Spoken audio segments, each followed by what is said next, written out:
जय हिंद साथियों, कैसे हैं आप सभी। उम्मीद है आप शानदार होंगे और दोस्तों अपनी तैयारी को कर रहे होंगे। दोस्तों बहुत दिनों के बाद इस चैनल पर कोई वीडियो आ रही है। यह वीडियो रहने वाली है कि जो 7 फेरों की सीरीज़ थी, जो कुमार गौरव सर जो उत्कृष्ट क्लास के एक टीचर हैं, अच्छे बेहतरीन जो जीएस के काफ़ी अच्छे ज्ञाता हैं, उनके द्वारा 7 फेरों की सीरीज़ चलाई गई थी। लगभग हर साल इनके द्वारा चलाई गई थी। लगभग इसमें 5 इनके एपिसोड हो चुके हैं। हर इसमें सीरीज़ के अंदर 7 एपिसोड हैं। उन सभी का रिवीजन करने वाले हैं अपने इस वीडियो के अंदर। आज हम स्टार्ट करेंगे जो 7 फेरों की सीरीज़ थी 1.0, उसके एपिसोड 1 के बारे में। उससे पहले कुछ जानकारी आपको मैं दे देता हूं। तो दोस्तों इसकी जो बुक का जो फ्रंट पेज है वो इस प्रकार से रहने वाला है। काफ़ी सुंदर बुक है, अच्छी बुक है। इसमें जो कंटेंट भी है वो काफ़ी ही अच्छा इसमें कंटेंट दे रखा है। लगभग अगर बात करें, इसमें हर टॉपिक को कवर किया गया है, चाहे वो हिस्ट्री का हो, चाहे पॉलिटिक्स, चाहे इकोनॉमिक्स, चाहे स्ट्रेटजी के। इसमें हर एक सब्जेक्ट के टॉपिक को कवर किया गया है। काफ़ी अच्छी बुक रहने वाली है।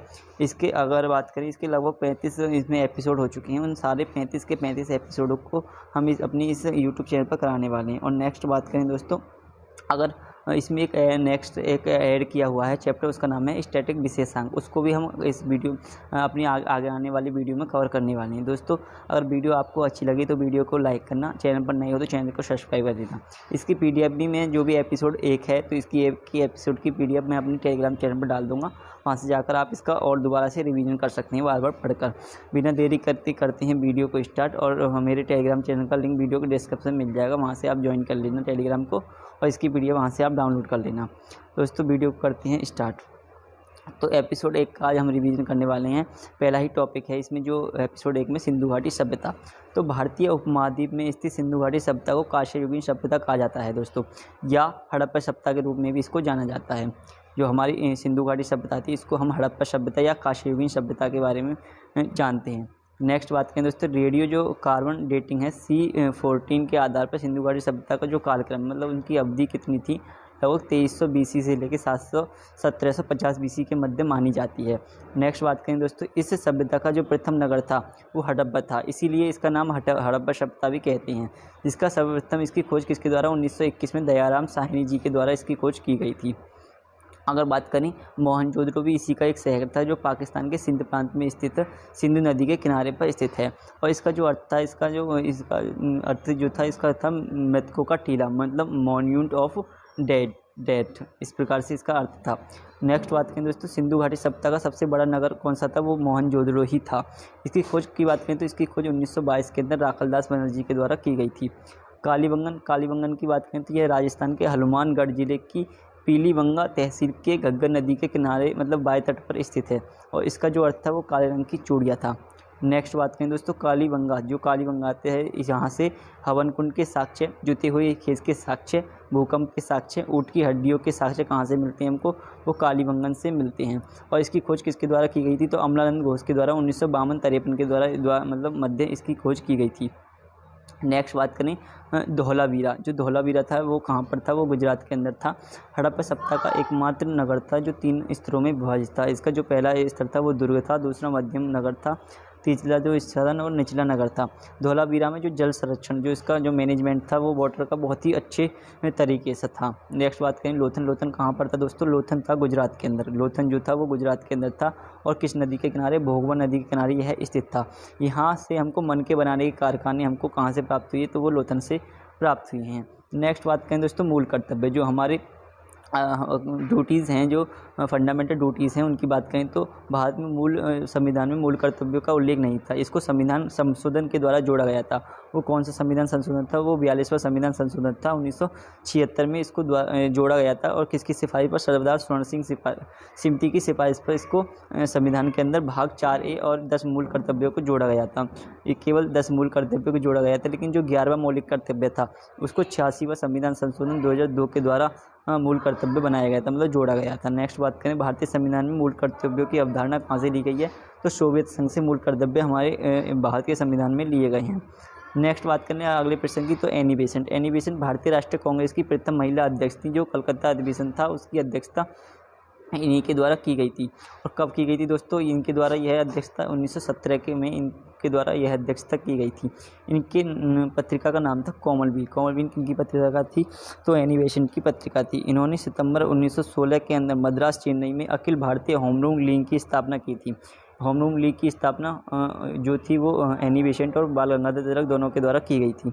नेक्स्ट बात करें सरोजिनी नायडू। सरोजिनी नायडू भारतीय राष्ट्रीय कांग्रेस की प्रथम भारतीय महिला अध्यक्ष थी, जो इन्होंने कानपुर अधिवेशन 1925 की अध्यक्षता की थी। वहीं बात करें भारत की प्रथम महिला राज्यपाल जो उत्तर प्रदेश की थी, वो भी कौन थी? सरोजिनी नायडू थी। इनके जन्म दिवस पर प्रति वर्ष 13 फरवरी को हम क्या मनाते हैं? तो राष्ट्रीय महिला दिवस मनाते हैं। और वहीं बात करें हम अंतर्राष्ट्रीय महिला दिवस कब मनाते हैं? तो वह 8 मार्च को मनाते हैं। कब दोस्तों? 8 मार्च को अंतर्राष्ट्रीय महिला दिवस मनाते हैं। और हम जो 13 फरवरी है उसको हम राष्ट्रीय महिला दिवस मनाते हैं। नेक्स्ट बात कर लेंगे दोस्तों प्रमुख अनुच्छेद में अनुच्छेद 44 क्या कहता है? समाज सिविल संहिता का उल्लेख कहाँ पर है? तो यह अनुच्छेद 44 के अंदर स्थित है।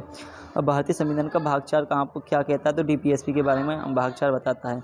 36 से लेकर 51 तक डीपीएसपी है। भारत में जो नीति निर्देशक तत्व हैं, मतलब director principle of state policy कहाँ किसमें बताए गए हैं? तो भाग 4 के अंदर बताए गए हैं। और इनको कहाँ से लिया गया है? आयरलैंड के संविधान से इनको लिया गया है। नेक्स्ट बात कर लेते हैं जो अनुच्छेद 79 है वो किसको बारे में बताता है? तो वो संसद के बारे में बताता है। 80 मतलब 80 राज्यसभा के बारे में बताता है। और 81 मतलब 81 किसके बारे में? लोकसभा के बारे में बताता है। नेक्स्ट बात कर लेते हैं ब्लड क्या है? ब्लड मतलब रक्त की जो खोज थी वो किसके द्वारा की गई थी? वो लॉर्ड लैंडिस्टर के द्वारा की गई थी। और जो सर्वदाता रक्त समूह है वो O- है। और सर्वग्राही कौन सा है? वो AB+ है। वहीं बात करें हम जीवित कोशिका की खोज किसके द्वारा की गई थी? तो ल्यूवेनहॉक के द्वारा जीवित कोशिका की खोज की गई थी।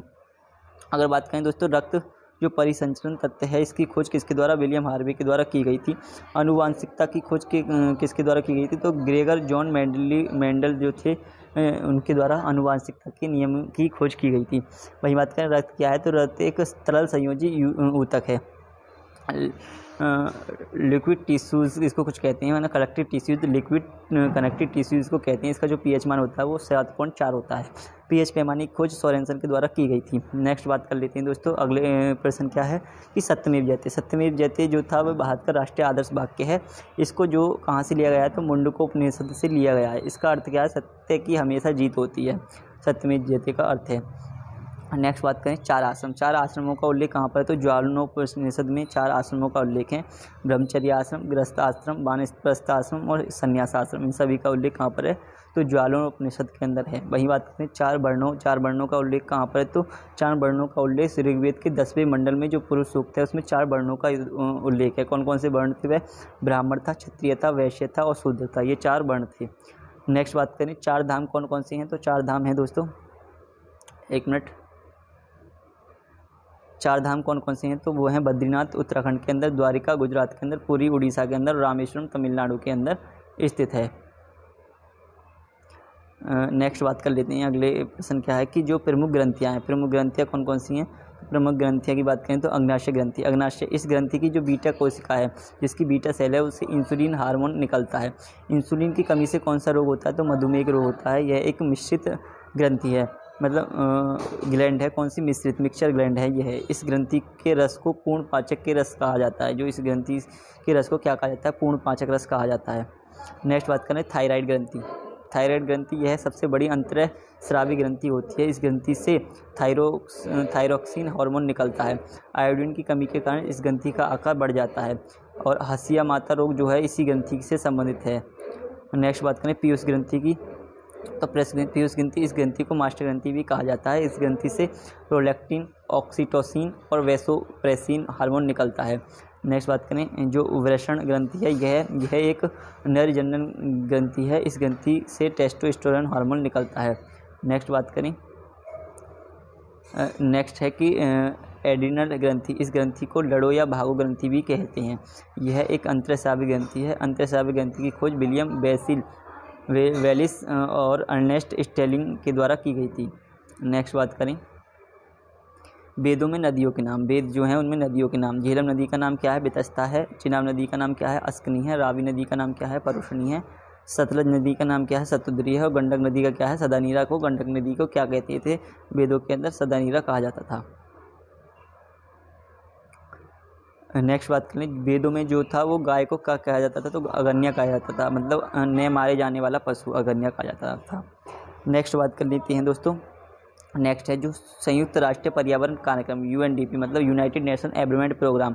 अगर इसकी स्थापना की बात करें तो इसका इस्टेब्लिश कब हुआ था? यह 5 जून 1972 को हुआ था। नैरोबी केन्या के अंदर इसकी स्थापना हुई थी। इसका मुख्यालय भी कहाँ पर? नैरोबी केन्या के अंदर स्थित है। इसीलिए 5 जून को इसकी स्थापना हुई थी, इसलिए विश्व पर्यावरण दिवस भी 5 जून को मनाते हैं। और पहली बार कब मनाया गया? 1974 से में पहली बार मनाया गया था। नेक्स्ट बात कर लेते हैं, जो सतत विकास का प्रथम सम्मेलन है वो कहाँ पर हुआ था? स्टॉकहोम के अंदर हुआ था। जो स्टॉकहोम कहाँ पर है? स्वीडन की राजधानी है, यहाँ पर हुआ था। नेक्स्ट बात कर लेते हैं, जो यहाँ पर कुछ देश दिए गए हैं उनकी राजधानी दी गई है। अगर बात करें स्वीडन की राजधानी क्या है तो स्टॉकहोम है, डेनमार्क की कोपेनहेगन है, तंजानिया की दोदोमा है, मोरक्को की रबात है और जर्मनी की क्या है? बर्लिन किसकी राजधानी है? जर्मनी की राजधानी है। नेक्स्ट बात कर लेते हैं दोस्तों, प्रमुख पुस्तकें यहाँ पर दी गई हैं, कुछ पुस्तकें हैं उनके लेखक दिए गए हैं। मुद्रा राक्षस विशाख दत्त के द्वारा, इंडिका मेगास्थनीज के द्वारा, मृच्छकटिकम शूद्रक के द्वारा, कादम्बरी बाणभट्ट हर्षवर्धन के समय इसका रचना हुई थी। मेघदूत किसकी है? कालिदास की रचना है। नेक्स्ट बात कर लेते हैं महात्मा बुद्ध। महात्मा बुद्ध का संबंध किससे है तो किस धर्म से संबंधित है? इनका संबंध है बौद्ध धर्म से। इनका जन्म जो हुआ था 563 BC लुम्बिनी के अंदर हुआ था। महात्मा बुद्ध ने अपना पहला उपदेश सारनाथ के 5 ब्राह्मणों को दिया था, जिसे धर्मचक्र परिवर्तन कहा गया। ज्ञान की प्राप्ति इनकी बोधगया में हुई थी और श्रावस्ती में इन्होंने सर्वाधिक उपदेश दिए थे। नेक्स्ट बात करें, कुशीनगर में इनकी मृत्यु हुई थी, जिसको महापरिनिर्वाण कहा गया था। कुशीनगर में ही अभी हाल ही में ट्रांसजेंडर यूनिवर्सिटी की स्थापना की गई है। नेक्स्ट बात कर लेते हैं दोस्तों महावीर स्वामी की। महावीर स्वामी का संबंध जैन धर्म से। इनका जन्म जो था वो 560 BC के अंदर कुंडलवन के अंदर हुआ था। जैन धर्म के जो वास्तविक संस्थापक थे और वो कौन से थे? वो 24वें तीर्थंकर थे, महावीर स्वामी थे। जैन धर्म के संस्थापक जो और प्रथम तीर्थंकर कौन थे? वो थे ऋषभदेव थे। जैन धर्म में कुल कितने तीर्थंकर हुए? वो 24 हुए थे। और 23वें तीर्थंकर कौन थे? वो पार्श्वनाथ जी थे। जैन धर्म में 3 दर्शन को बताया गया है, साम्य दर्शन, साम्य ज्ञान और साम्य चरित्र। इन तीनों दर्शनों को जैन धर्म के अंदर बताया गया है। नेक्स्ट बात कर लेते हैं कि जो सबरीमाला मंदिर है, जो सबरीमाला मंदिर है वो कहाँ पर स्थित है? सबरीमाला मंदिर केरल के अंदर स्थित है और यहाँ पर जो पूजा की जाती है वो भगवान अरेप्पन की पूजा की जाती है। वही बात करें विरूपाक्ष मंदिर कहाँ पर? तो हम्पी कर्नाटक के अंदर विरूपाक्ष मंदिर है। और किससे संबंधित है? यह शिव भगवान से इनका संबंध है। नेक्स्ट बात कर लें दोस्तों, काले का चैत्य कहाँ पर? महाराष्ट्र के अंदर स्थित है। नेक्स्ट है वेदों से जानकारी है कि वेद त्रैवेद में कौन कौन शामिल है? तो ऋग्वेद, यजुर्वेद और सामवेद। इसमें जो अर्थवेद है वो त्रैवेद के अंदर शामिल नहीं है। यहाँ पर वेद दिए गए हैं और वेद के उनके ब्राह्मण ग्रंथ दिए गए हैं। तो बात करें अगर हम ऋग्वेद की तो ऋग्वेद का जो ब्राह्मण ग्रंथ है वो ऐतरेयी है, यजुर्वेद का शतपथ है और सामवेद का पंचविश है और अर्थवेद का कौन सा है? गौपथ ब्राह्मण ग्रंथ है। नेक्स्ट बात कर लेते हैं अर्थवेद। अर्थवेद जो है वो उसको त्रैवेद में शामिल नहीं किया गया है। अर्थवेद में जो है वो जादू टोना का वेद भी इसको कहा जाता है। नेक्स्ट बात कर लेते हैं दोस्तों अगले प्रश्न की। खजुराहो के मंदिरों का निर्माण चंदेल शासकों ने पंचायतन शैली में करवाया था, जो मध्य प्रदेश के छतरपुर जिले में स्थित है। यहीं पर कंदरिया महादेव जी का मंदिर स्थित है। नेक्स्ट बात कर लेते हैं दोस्तों अम्बुबाची का मेला। अम्बुबाची का मेला कहाँ पर? असम के अंदर लगता है। असम के अंदर जो कामाख्या माता मंदिर है वहाँ पर यह लगता है और यहाँ पर जो मंदिर है इसमें योनि की पूजा की जाती है। नेक्स्ट बात करें जो तो दिलवाला का जो देल मंदिर है वो माउंट आबू सिरोही राजस्थान के अंदर यह स्थित है। नेक्स्ट बात कर लेते हैं मीनाक्षी मंदिर। मीनाक्षी मंदिर कहाँ पर है? मदुरई के अंदर है। मदुरई कहाँ पर? तमिलनाडु के अंदर स्थित है। नेक्स्ट है दोस्तों अगले प्रश्न की बात करें तो दिल्ली में स्थित अलाई दरवाज़ा का निर्माण अलाउद्दीन खिलजी के द्वारा करवाया गया था। किसके द्वारा? जो अलाई दरवाज़ा वो किसके द्वारा? अलाउद्दीन खिलजी के द्वारा बनवाया गया था। बाजार नियंत्रण प्रणाली कौन लेके आया था? वो भी अलाउद्दीन खिलजी लेकर आया था। नेक्स्ट बात कर लेते हैं दोस्तों कुतुबुद्दीन ऐबक। कुतुबुद्दीन ऐबक की बात करें तो गुलाम वंश का संस्थापक कौन था? वो कुतुबुद्दीन ऐबक था। इन्होंने अजमेर में 2.5 दिन का झोपड़ा बनवाया था कुतुबुद्दीन ऐबक के द्वारा। और नई दिल्ली में कुतुब मीनार का निर्माण किसने ने शुरू करवाया था? वो कुतुबुद्दीन ऐबक के द्वारा शुरू करवाया था, लेकिन उसको जो पूर्ण करवाया था वो इल्तुतमिश के द्वारा उसको पूर्ण करवाया गया था। नेक्स्ट बात करें इसको लाख बख्श मतलब जो कुतुबुद्दीन ऐबक था इसको लाख बख्श और मलिक जैसी उपाधियाँ भी मिली हुई हैं।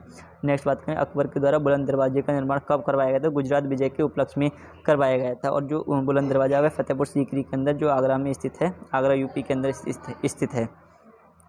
नेक्स्ट बात करें पंचमहल। पंचमहल बौद्ध धर्म से संबंधित है। तुर्की सुल्ताना का मकबरा फतेहपुर सीकरी के अंदर स्थित है। पंचमहल और तुर्की सुल्ताना का मकबरा कहाँ पर है? तो यह फतेहपुर सीकरी जो उत्तर प्रदेश आगरा के अंदर स्थित है वहाँ पर ये दोनों चीज़ स्थित हैं।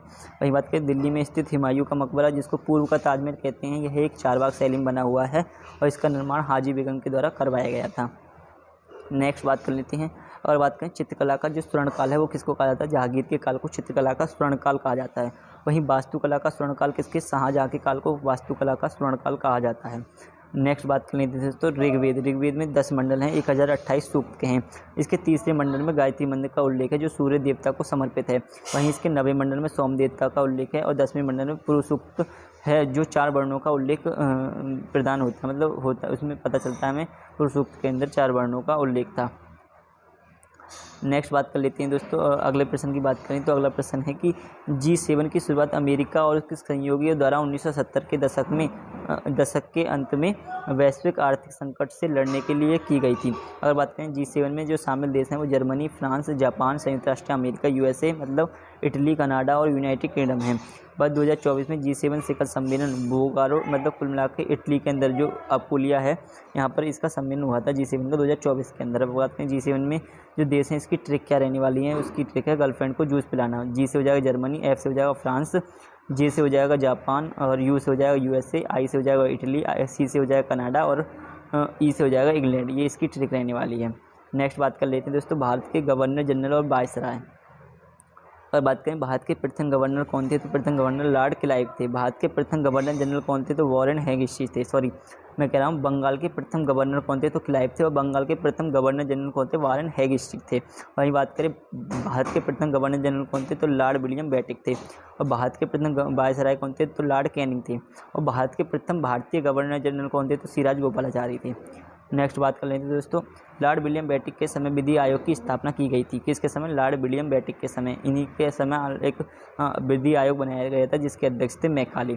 वहीं बात करें 1905 में लॉर्ड कर्जन ने बंगाल विभाजन की घोषणा की थी और यह लागू कब हुआ था? 16 अक्टूबर 1905 को यह लागू हुआ था।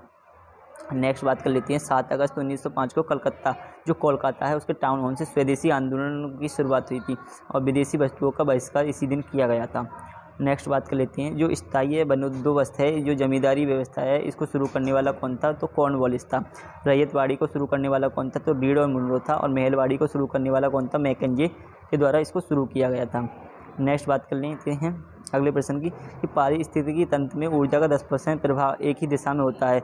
यह नियम किसके द्वारा दिया गया था तो लिंडेमान के द्वारा यह नियम दिया गया था। नेक्स्ट बात कर लेते हैं दोस्तों चोरी चोरा कांड कब का है? 5 फरवरी 1922 को गोरखपुर के उत्तर प्रदेश, जो गोरखपुर है उत्तर प्रदेश के अंदर यह घटना घटित हुई थी। इस घटना में 22 पुलिसकर्मियों को जिंदा जला दिया गया था। इस घटना के बाद महात्मा गांधी ने 12 फरवरी 1922 को बारडोली में हुई कांग्रेस की बैठक में असहयोग आंदोलन को समाप्त कर दिया गया था। नेक्स्ट बात कर लेते हैं दोस्तों जलियांवाला बाग कब हुआ था तो जो जनरल ओडाया था उसके द्वारा 13 अप्रैल 1919 को यह हत्याकांड कराया गया था अमृतसर के अंदर। बात करें 9 अगस्त 1925 को काकोरी ट्रेन एक्शन हुआ था जो अब डकैती, इसका नाम क्या कर दिया गया है? डकैती का नाम एक्शन कर दिया गया है। नेक्स्ट बात कर लेते हैं बक्सर का युद्ध कब हुआ था? 1964 के अंदर हुआ था। इस युद्ध में अंग्रेजी सेना का नेतृत्व किसके? हेक्टर मनरो के द्वारा किया गया था जिससे अंग्रेजी सेना और मीर कासिम के संयुक्त सेनाओं का मध्य लड़ा गया था। और कौन था दूसरी तरफ? मीर कासिम था। और कहाँ पर हुआ था? यह बिहार के अंदर हुआ था। नेक्स्ट बात कर लेते हैं इस युद्ध के बाद मुगल सम्राट शाह आलम द्वितीय और लॉर्ड क्लाइव के मध्य एक संधि हुई थी 1965 के अंदर जो थी इलाहाबाद की संधि। नेक्स्ट बात करें दोस्तों कुछ पुस्तकें हैं जैसे गुलामगिरी पुस्तक, इसके जो लेखक है वो कौन थे? महात्मा ज्योतिबा फूले थे। Discovery of India Jawaharlal Nehru थे। गीता रहस्य बाल गंगाधर तिलक थे और सत्यार्थ प्रकाश स्वामी दयानंद सरस्वती थे। मुद्रा राक्षस विशाख दत्त के द्वारा लिखी गई है।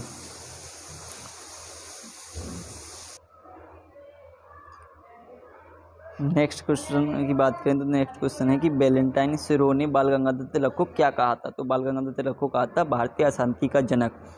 नेक्स्ट बात करें दोस्तों बस 1927 में साइमन कमीशन का गठन किया गया था जो भारत में 1928 में आया था।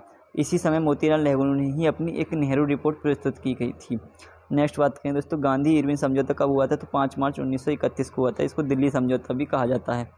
नेक्स्ट बात कर लेते हैं दोस्तों महात्मा गांधी और भीमराव अम्बेडकर के बीच पूना पैक्ट हुआ था जो सितंबर 1932 के अंदर हुआ था। नेक्स्ट बात कर लेते हैं दोस्तों जीवाणु जनित कौन कौन से रोग हैं? तो रेबीज है, चेचक है, हेपेटाइटिस है, पोलियो है, डेंगू है और इबोला है। इसकी ट्रिक है रचना हमें पानी 2 जरा, ये इसकी ट्रिक रहने वाली है। नेक्स्ट बात करें जीवाणु जनित कौन कौन से रोग हैं? तो हैजा हो गया, टिटेनस हो गया जिसको धनुष्टंकार रोग भी कहते हैं, टाइफाइड हो गया, निमोनिया हो गया, तपेदिक हो गया और प्लेग हो गया। ये किससे संबंधित है? जो जीवाणु से संबंधित है। नेक्स्ट बात करें तो कांग्रेस के कुछ अधिवेशन इसमें दिए गए हैं। और बात करें मुंबई अधिवेशन कब हुआ था, तो 1885 के अंदर हुआ था और इसकी अध्यक्षता किसके द्वारा, व्योमेश चंद्र बनर्जी के द्वारा की गई थी। सूरत अधिवेशन 1907 के अंदर इसकी अध्यक्षता रास बिहारी घोष के द्वारा की गई थी।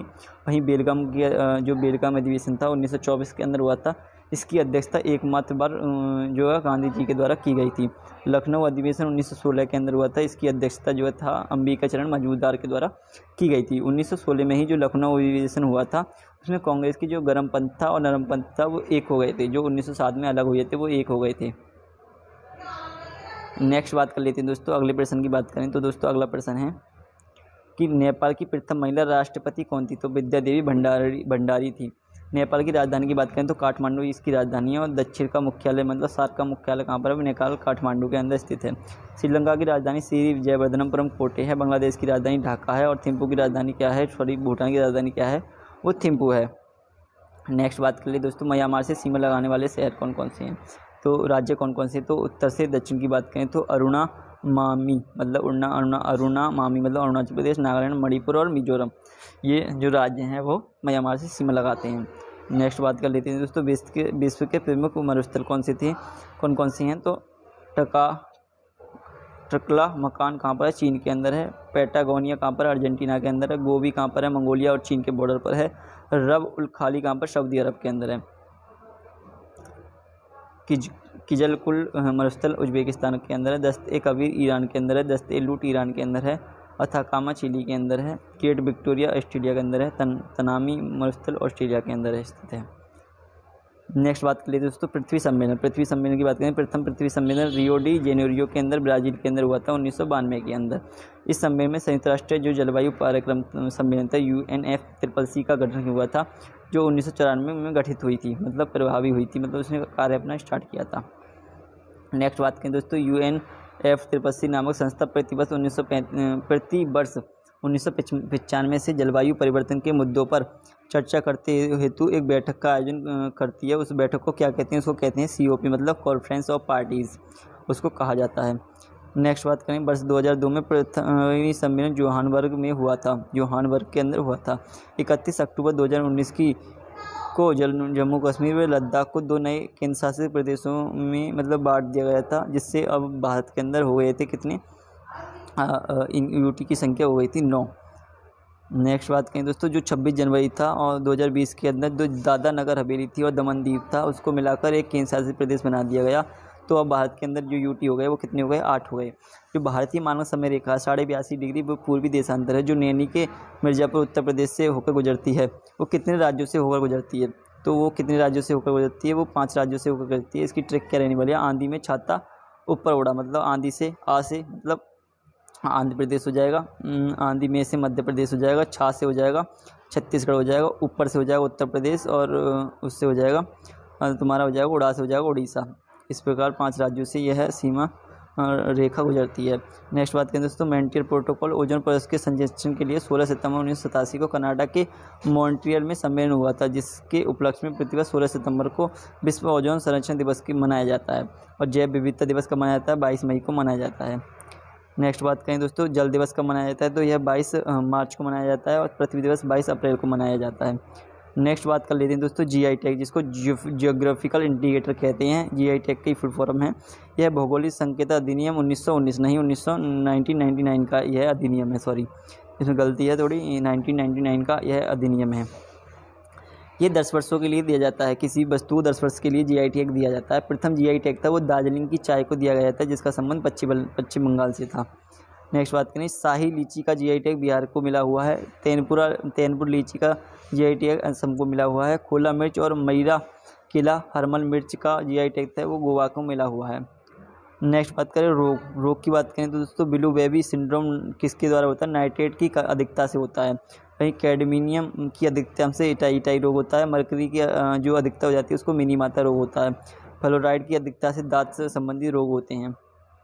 नेक्स्ट बात करें, प्रथम जो संविधान संशोधन था वो कब हुआ था, तो 1951 के अंदर प्रथम संविधान संशोधन हुआ था। इसके द्वारा जो नवी अनुसूची थी वो उसको जोड़ा गया था। वही बात करें 42वां संविधान संशोधन, यह एकमात्र संविधान संशोधन था जिसको प्रस्तावना में संशोधन किया गया था और 3 शब्दों को जोड़ा गया था, समाजवादी, पंथनिरपेक्ष व अखंडता। दोस्तों ये रही पूरी जो एपिसोड 1 थी पूरी इसकी क्लास, इसकी PDF मेरे टेलीग्राम चैनल पर मिल जाएगी, लिंक डिस्क्रिप्शन में, वहाँ से जाकर आप ज्वाइन कर लीजिए और इसकी PDF को वहाँ से डाउनलोड कर लीजिए। अब वीडियो कैसी लगी, वीडियो अच्छी लगी तो एक कमेंट करना, क्योंकि आगे भी हम आपको इसी प्रकार के एपिसोड लाएंगे। अगर आपका अच्छा रेस्पॉन्स रहता है इस वीडियो पर तो हम जल्द से जल्द आपको नेक्स्ट पार्ट इसकी मिलते रहेंगे। आपको जो भी एपिसोड 1, 2, 3, 4 लगातार सीरीज के हिसाब से आपको मिलते रहेंगे। जय हिंद दोस्तों।